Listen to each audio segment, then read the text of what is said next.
Hello दोस्तों, कैसे हो आप लोग। आपके अपने YouTube channel geography by Aukash sir पे आप लोगों का स्वागत है। हम लोग पढ़ रहे हैं राजस्थान का भूगोल और पिछली कक्षा में जो हमने चर्चा की थी वो बड़ी सीधी सी आप लोगों को दिखाई दे रही होगी। हमारे जो वाइट बोर्ड है उसके ऊपर आप देखिए, पिछली कक्षा में हमने जो बात की थी वो की थी राजस्थान के विस्तार के बारे में। और अगर विस्तार के बारे में चर्चा करें तो राजस्थान का जो अक्षांशीय और देशांतरीय विस्तार है उसके विषय में हमने पिछली कक्षा में चर्चा की थी। हमने चर्चा की थी कि राजस्थान का अक्षांशीय विस्तार क्या है। तो राजस्थान का जो अक्षांशीय विस्तार है वो 23 डिग्री 3 मिनट उत्तरी अक्षांश से 30 डिग्री 12 मिनट उत्तरी अक्षांश तक विस्तृत है हमारा राजस्थान, जिसमें अक्षांशीय अंतर देखने को मिलता है 7 डिग्री 9 मिनट, अर्थात 7 डिग्री 9 मिनट अक्षांश रेखाएं राजस्थान से गुजरती हैं।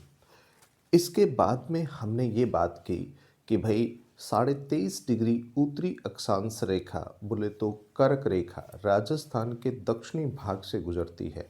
और राजस्थान का जो दक्षिणी भाग है ये बांसवाड़ा और डूंगरपुर से गुजरती है। तो बांसवाड़ा का एक कुशलगढ़ शहर है उसके मध्य से गुजरती है, और डूंगरपुर का एक चीखली गांव है जो कि दक्षिण से ये रेखा गुजरती है। एक बात आपको और यहाँ पे ध्यान में रखनी है, कर्क रेखा की राजस्थान में जो लंबाई है वो लगभग 26 किलोमीटर मानी जाती है।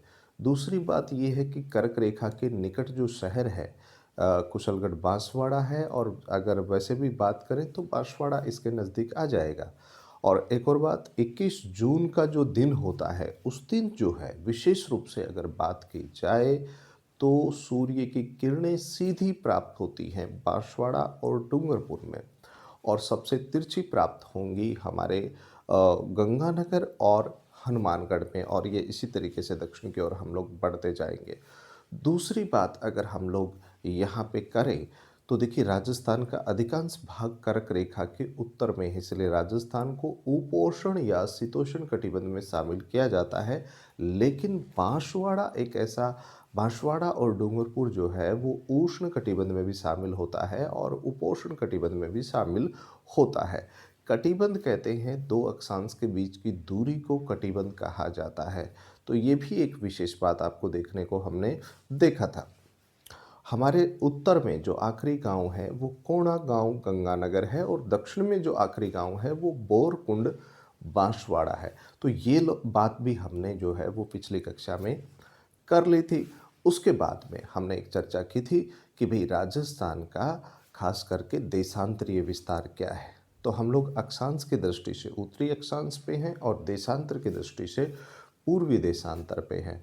तो हमारा जो देशांतरीय विस्तार है वो अ, 69 डिग्री 30 मिनट पूर्वी देशांतर से 78 डिग्री 17 मिनट पूर्वी देशांतर तक हम लोग विस्तृत हैं। और देशांतरीय जो अंतर है वो 8 डिग्री 47 मिनट है ना। 8 डिग्री 47 मिनट जो हमें देखने को मिलता है, इसका मतलब ये है कि राजस्थान से लगभग 9 डिग्री देशांतर रेखाएं गुजरती हैं। तो राजस्थान का जो सबसे पश्चिम में आखिरी गांव है उसको कहते हैं कटरा, और जो सबसे पूर्व में आखिरी गांव है उसको कहते हैं सिलावटा। तो कहने का मतलब बड़ा सीधा सा यहाँ पे आप लोगों को देखने को मिलेगा। ये चर्चाएं हमने पिछली कक्षा में आप लोगों से की थी। देखो ये सिलावट गांव है यहाँ पे, और इसके विषय में ही हमने पिछली कक्षा में चर्चा की थी। तो आज हमें एक चर्चा करनी है, जो हमने कहा था आप लोगों को कि हम लोग एक स्थानीय समय की बात करेंगे और एक मानक समय की बात करेंगे। इन दोनों में क्या अंतर है ये समझना है। तो एक बहुत ही अच्छा सा प्रश्न यहाँ पे हम लोग बना रहे हैं। तो देखो यहाँ पे बात करेंगे बड़ी सीधी सी सिंपल सी तरीके से कि किस तरीके के प्रश्न हमारे लिए यहाँ पे देखने को मिल सकते हैं और क्या इसमें अंतर देखने को मिलता है जो कि हमें समझना चाहिए। बड़ा ही काम का अ, प्रश्न है जिसकी जानकारी होनी चाहिए, और ये जो जानकारी है ये हमारे लिए बड़ी इम्पोर्टेंट हो सकती है। तो आप लोग मेरे साथ बने रहिए, चैनल को लाइक कर लीजिए, शेयर कर लीजिए और सब्सक्राइब कर लीजिए, क्योंकि यहाँ पे हम लोग पढ़ रहे हैं राजस्थान का जो न्यू भूगोल है उसके बारे में। हम लोग यहाँ पे जानकारी जुटा रहे हैं बड़े अच्छे तरीके से। तो आप लोग जुड़ सकते हो, पिछली कक्षा देख सकते हो, कुछ पिछली कक्षा में ये बातें हमने की हैं विस्तार पूर्वक। इससे पहले वाला जो कक्षा थी उसको आप देखिए आराम से अपने चैनल पे, तो वो भी एक अच्छा प्रश्न आप लोगों के लिए यहाँ पे बन जाता है। तो विशेष बात यही है जो आपको यहाँ पे ध्यान में रखनी है। तो देखो यहाँ पे मैं बात करूँगा मानक स्थानीय समय और मानक समय। तो देखो यहाँ पे अगर सबसे पहले अगर बात की जाए तो हमारे सामने ये आ गया कि भाई स्थानीय समय क्या क्या है। पहली बात तो ये समझो, देखो हम लोग यहाँ पे बात करें सबसे पहले स्थानीय समय, ठीक है। अब देखो अगर स्थानीय समय की बात करें तो पहली बात तो ये है कि भाई स्थानीय समय निर्धारित कैसे किया जाता है, किसके आधार पर उसको निर्धारित किया जाता है, ये मेन बात है। तो देखो यहाँ पे अगर मैं बात करूँ स्थानीय समय जो होता है, स्थानीय समय सूर्य की, ये जो स्थानीय समय है, ध्यान रखने वाली जो बात है इसमें वो क्या है, स्थानीय समय सूर्य की स्थिति के आधार पर निर्धारित किया जाता है। स्थानीय समय सूर्य की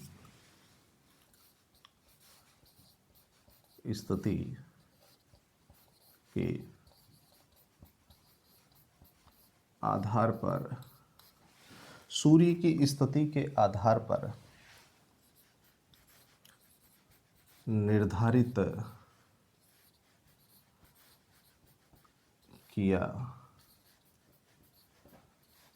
जाता है। भाई किसके आधार पर किया जाता है, तो आपको कहना है सूर्य की स्थिति के आधार पर इसको निर्धारित किया जाता है। जैसे मैं आपसे एक एग्जाम्पल के तौर पे बात करूं, वो इस प्रकार से आप लोग समझ सकते हो। देखो मैं यहाँ पे आपसे एक बात करूँगा यहाँ पे सीधी सी। देखो इस तरीके से अगर हम लोग कहते हैं कि हमारे भारत का जो मैप है वो हमें देखने को मिलता है इस तरीके से। देखो यहाँ पे अगर हम लोग बात करें तो हमारा जो भारत का मैप है वो हमें इस तरीके से दिखाई देता है, ठीक है। ये भारत का मैप है, और इस तरीके से अगर मैं यहाँ पे बात करूँ तो हमारा जो राजस्थान है वो हमें दिखाई देता है। कौन दिखाई देता है, राजस्थान। तो इस तरीके से हमें राजस्थान दिखाई देता है ना। तो हम लोग यहाँ पे कह सकते हैं कि भाई राजस्थान की जो है हमारा, ये राजस्थान हो गया हमारा इस तरीके से अगर देखें, देखो ठीक है। अब बड़ा सीधा सा सिंपल सा जवाब क्या होना चाहिए कि देखो भारत का जो स्थानीय समय की मैं बात करूं सबसे पहले, तो भारत का जो देशांतरीय विस्तार है वो है जो है वो क्या है।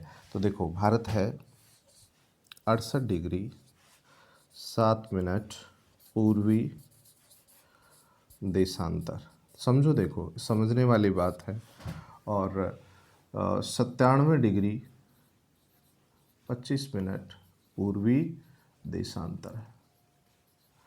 और ये जो राजस्थान है ये क्या है, 69 डिग्री 30 मिनट पूर्वी देशांतर से 78 डिग्री 17 मिनट पूर्वी देशांतर है, ठीक है। अब देखो यहाँ पे अगर हम लोग स्थानीय समय की बात करना चाहें यहाँ पे, तो एक बात समझिए। देखिए सबसे पहले जो सूर्य उदय होगा भारत में, ये क्या है, सूर्य सबसे पहले उदय होगा। तो सबसे पहले उदय कहाँ होगा, तो भाई सबसे पहले सूर्य उदय होगा कहाँ पे, तो आपको कहना है अरुणाचल प्रदेश। कहाँ होगा? अरुणाचल, अरुण का आंचल, है ना। और सबसे बाद में कहाँ होगा, तो देखो यहाँ पे हमारा गुजरात है ना, गुजरात का काठियावाड़ा, गुजरात। तो सबसे पहले सूर्य उदय कहाँ हुआ? अरुणाचल प्रदेश में। और सबसे बाद में कहाँ हुआ? वो काठियावाड़ा, गुजरात में हुआ। तो इसमें अंतर कितना है, मतलब आपको स्थानीय समय में क्या अंतर देखने को मिलता है? दोनों में एक प्रश्न बन सकता है, स्थानीय समय अंतर क्या है। तो देखो एक बात तो बड़ी सीधी सी समझ लेना, वो ये कि हमारी जो पृथ्वी है वो क्या करती है, दो प्रकार की गतियां करती है। पृथ्वी क्या करती है? दो प्रकार की गतियां करती है। एक तो करती है घूर्णन गति और एक करती है परिक्रमण गति। तो ये चीज समझनी है अपने को। तो पृथ्वी देखो एक तो क्या करेगी, घूर्णन गति, जिसको दैनिक गति भी कह देते हैं, जिसको जिसको परिभ्रमण गति कह सकते हैं। ये तो एक हो गई। एक होती है परिक्रमण गति और एक इसमें होती है वार्षिक गति, इसको बोलते हैं वार्षिक गति, है ना, ये भी कह देते हैं। घूर्णन गति क्या होती है पहले तो ये समझो। देखो जैसे ये मार्कर है और अगर मैं इसको यहाँ पे रखूँ, मान लो ये पृथ्वी है और ये अगर पश्चिम से पूर्व की ओर इस तरीके से अपने ही अक्ष पे क्या कर रही है, घूर्णन कर रही है, एक ही जगह पे घूम रही है, ठीक है, तो ये क्या कहलाएगी, घूर्णन गति। और पृथ्वी अपनी घूर्णन गति जो है वो लगभग 24 घंटे में पूर्ण कर लेती है, ठीक है, मतलब 24 घंटे में 360 डिग्री घूम जाती है सूर्य के सामने, ठीक है। अब अगर सूर्य के चारों तरफ ये परिक्रमा करेगी पश्चिम से पूर्व की ओर, इसको क्या कहेंगे, इसकी परिक्रमण गति करेंगे। तो देखो जो घूर्णन गति है उससे दिन और रात बनते हैं और जो परिक्रमण गति है उससे ऋतुएं बनती हैं। क्या बनती हैं? ऋतुएं बनती हैं। तो समझो देखो हमारी जो पृथ्वी है ना, कौन बताओ, हमारी जो पृथ्वी है, इस तरीके से अगर मैं ये पृथ्वी की बात करूं तो इसके ऊपर हमने इस तरीके से, देखो इस तरीके से कुछ देशांतर रेखाएं खींची हैं। तो ये 100 देशांतर रेखाएं जो टोटल है ना, कुल देशांतर ये अर्धवृत्त होते हैं। अगर आप इसको कुल देशांतर जो अर्धवृत्त है ना, तो इन देशांतरों की संख्या अगर मैं देखूं तो यहाँ पे कितनी बनती है, 360 बनती है। 360 कितनी, 360, है ना। बात समझने वाली ये है कि पृथ्वी को अपना एक घूर्णन चक्र पूर्ण करने में लगभग 360 डिग्री घूमने में 24 घंटे का समय लगता है, ये समझ लो। देखो पृथ्वी 24 घंटे में 360 डिग्री घूमती है। कितनी घूमती है? 360 डिग्री घूमती है। तो एक घंटे में कितना घूमेगी, देखो 6 चौक 24, 6 छिक 36, 60/4, तो 15 चौके 60, तो एक घंटे में पृथ्वी कितना घूमेगी, 15 डिग्री घूमेगी। ये भी ध्यान रखना, अगर एक घंटे में 15 डिग्री घूमती है ना। एक और बात समझना, एक डिग्री में 60 मिनट होते हैं। कितने मिनट होते हैं? 60 मिनट। एक डिग्री में मिनट होते हैं 60, है ना। तो एक घंटे में 15 डिग्री घूम रही है तो 15 चौके 60, तो एक डिग्री घूमने में पृथ्वी कितना समय लेगी? 4 मिनट का समय लेगी। कितना लेगी बताओ? 4 मिनट का। तो आप ये समझो कि पृथ्वी जो है उसका स्वयं का प्रकाश नहीं है और जो भाग उसका सूर्य के सामने होता है वहाँ पे दिन होता है और दूसरी तरफ क्या होती है? रात होती है। तो पृथ्वी जब घूर्णन करती है तो एक डिग्री को घूमने में वो 4 मिनट का समय लेती है। कितना लेती है? 4 मिनट का, ठीक है, सूर्य के सामने। तो एक डिग्री घूमने में वो 4 मिनट का समय लेती है। तो देखो यहाँ पे ये जो अंतर है ना, ये अंतर देशांतरीय, ये कितना है? तो हम लोग कह सकते हैं 8 डिग्री 47 मिनट का अंतर है। कितना है? 8 डिग्री 47 मिनट। तो इसको हमने कह दिया था भाई लगभग 9 डिग्री, है ना। तो सिंपल सा समझना, तो 9 गुणा 4, बराबर कितना हुआ, 9 चौक 36, है ना, कितना हुआ बताओ, 9 चौक 36 मिनट। तो हमारा जो स्थानीय समय अंतर है, ये जो स्थानीय समय अंतर है राजस्थान का, वो कितना है, तो राजस्थान का स्थानीय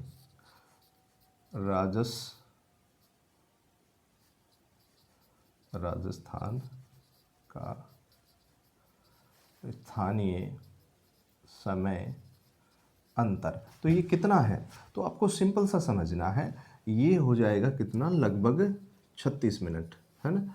और अगर इसको एग्जैक्ट निकालना हो तो कितना हो जाएगा, तो एग्जैक्ट निकालोगे तो ये 35 मिनट 8 सेकंड होता है ना। कैसे हुआ, तो ये सिंपल सी बात है, ये ऐसे हो जाएगा, कैसे, देखो हमने देखो सिंपल सी बात मैं यहाँ पे करूँगा आपसे, तो 8 को गुणा कर दो 4 से, कितना हुआ 32, ये मिनट आ गई। फिर कितना है 47, 47 को गुणा कर दो 4 से, ठीक है, 7 चौके 28, तो ये 188 सेकंड आ गई। सेकंड को मिनट बनाओगे, तो सेकंड को मिनट बनाओगे ना, 188 की मिनट बना लो, तो कितनी मिनट होंगी, 3 मिनट 8 सेकंड होंगी। तो 3 मिनट 8 सेकंड को 32 में जोड़ दो, तो कितना हो जाएगा, 35 मिनट 8 सेकंड हो जाएगा, ये एग्जैक्ट होगा। इसका मतलब ये है कि सूर्य उदय सबसे पहले कहाँ होगा, धौलपुर में होगा। कहाँ होगा, धौलपुर में होगा। और धौलपुर के लगभग कितना, लगभग 30 मिनट बाद, कितना, 30 मिनट बाद, लगभग 36 मिनट बाद कहाँ उदय होगा, जैसलमेर में उदय हो जाएगा, मतलब लगभग आधे घंटा बाद में उदय हो जाएगा। तो स्थानीय समय अंतर कितना रहा, तो स्थानीय समय अंतर लगभग 36 मिनट का रहा। तो ये बात आपको यहाँ पे समझ लेनी है, जो कि हमारे लिए क्या बन सकती है, इम्पोर्टेंट बनती है। तो सूर्य की स्थिति के आधार पर निर्धारित होगा, है ना। तो कहने का मतलब ये है कि स्थानीय समय जो है, स्थानीय समय अंतर राजस्थान का कितना है, लगभग 36 मिनट है, ठीक है। सूर्य उदय सबसे पहले धौलपुर में होगा और लगभग 36 मिनट बाद में जैसलमेर में उदय होगा। तो ये चीज़ आपको समझनी है। अब देखो भारत का जो स्थानीय समय अंतर है, पहली बात तो देशांतरीय अंतर देखो कितना है, देशांतरीय अंतर है 29 डिग्री 18 मिनट। तो आपको क्या करना है, ये लगभग 30 हो गया, तो 30 डिग्री मान लो इसको, लगभग 30 गुणा 4 बराबर 120, तो 120 मिनट हो गई, है ना। तो इसको घंटे बनाओगे तो कितने हो जाएंगे, 2 घंटे हो जाएंगे, 2 घंटे। तो लगभग देखो 2 घंटे, स्थानीय समय अंतर कितना हुआ, 2 घंटे। भारत का स्थानीय समय अंतर क्या है, 2 घंटे। तो सबसे पहले सूर्य उदय होगा अरुणाचल प्रदेश में, और ठीक 2 घंटे बाद कहाँ उदय होगा, गुजरात में उदय होगा। तो ये चीज़ आपको ध्यान में रख लेनी है, किसको लेकर के, स्थानीय समय को लेकर के। तो ध्यान रखना इस चीज़ को, अच्छे तरीके से इस चीज़ को समझना, ठीक है। शायद आपको समझ में आ गया होगा।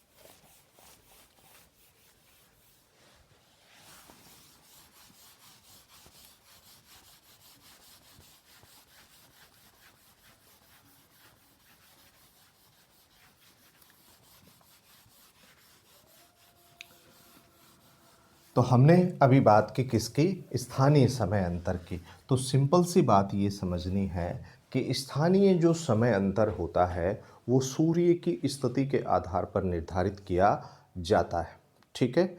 और राजस्थान का जो स्थानीय समय अंतर है वो लगभग 36 मिनट का है, और भारत का जो समय अंतर है वो लगभग 2 घंटे का है। तो भारत में सबसे पहले सूर्य उदय होगा अरुणाचल प्रदेश में, और जो है लगभग 2 घंटे बाद कहाँ होगा, गुजरात में उदय होगा। राजस्थान में सूर्य उदय लगभग अगर देखें तो सबसे पहले धौलपुर में होगा और लगभग 36 मिनट बाद में अपने जैसलमेर में उदय होगा। अब देखो एक और बेहतरीन प्रश्न आप लोगों के लिए बन रहा है। मानक समय। देखो मानक समय की जब बात होती है ना, ये मानक समय किसी देशांतर रेखा को मानक समय रेखा मानकर निर्धारित किया जाता है।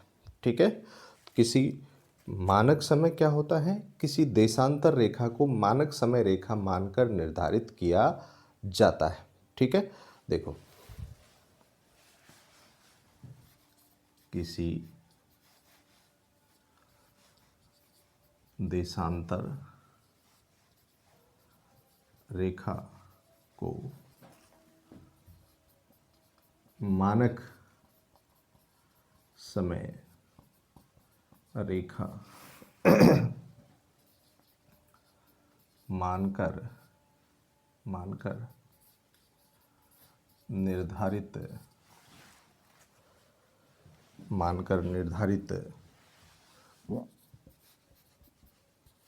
किया जाता है। तो प्रश्न बनता है, किया जाता है, जैसे भारत का मानक समय 82.5 डिग्री पूर्वी देशांतर रेखा द्वारा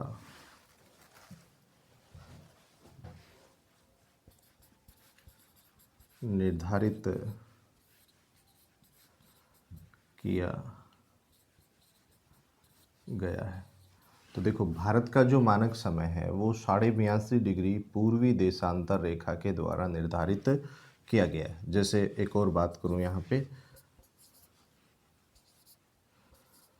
विश्व का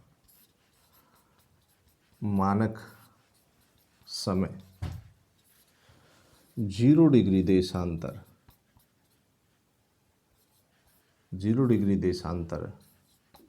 द्वारा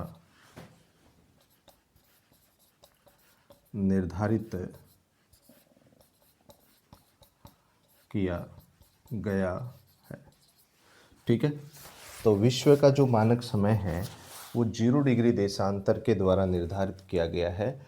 इसको हम लोग प्रधान मध्याह्न देश रेखा भी कह सकते हैं, इसको हम लोग जीएमटी भी कह सकते हैं। क्या कह सकते हैं? जीएमटी। इसको हम लोग ग्रीनविच भी कह सकते हैं। तो ये समझना, इसके द्वारा निर्धारित किया गया है। दूसरी बात देखो,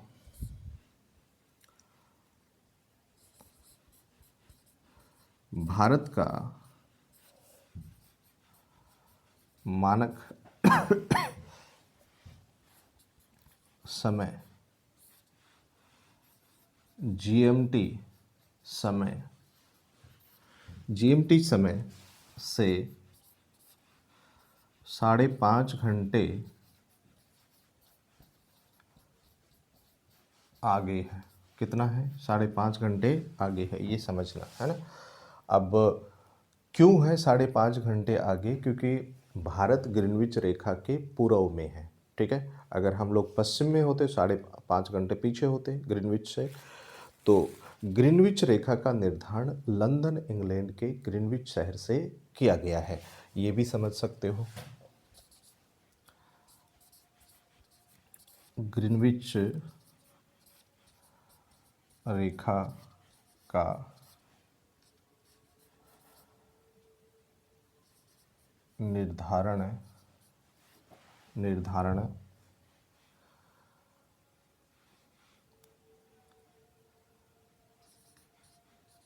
इंग्लैंड के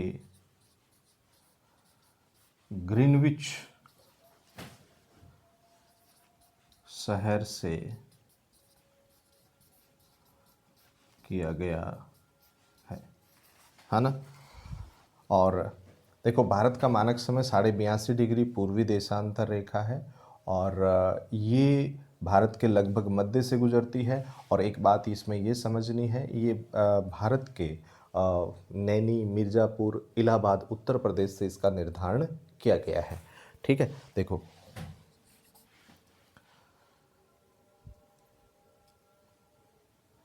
82.5 डिग्री पूर्वी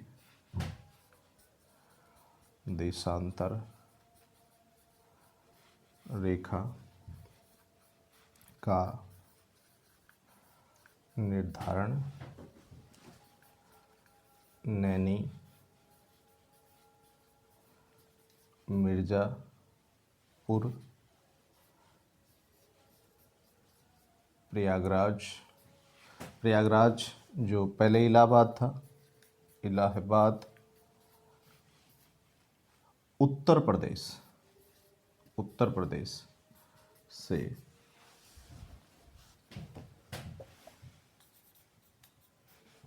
इसका निर्धारण किया गया है। ये समझने वाली यहाँ पे बात है, तो आपको समझना है इसको इस तरीके से। और यह भारत के 5 राज्यों से गुजरती है। मतलब भारत का मानक समय 82.5 डिग्री पूर्वी देशांतर रेखा द्वारा निर्धारित किया गया है। यह है 5 राज्यों उत्तर प्रदेश, मध्य प्रदेश, छत्तीसगढ़,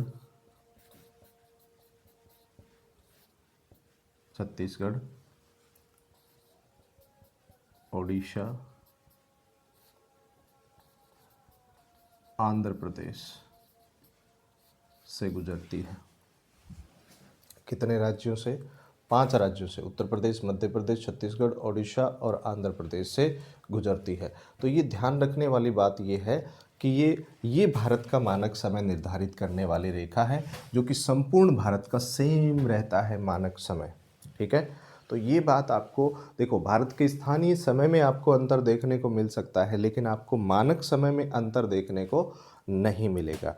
तो चलिए दोस्तों, आज की अपनी कक्षा को रखते हैं यहीं तक और मिलते हैं आप लोगों से अपनी अगली कक्षा में। तब तक के लिए जय हिंद, जय भारत।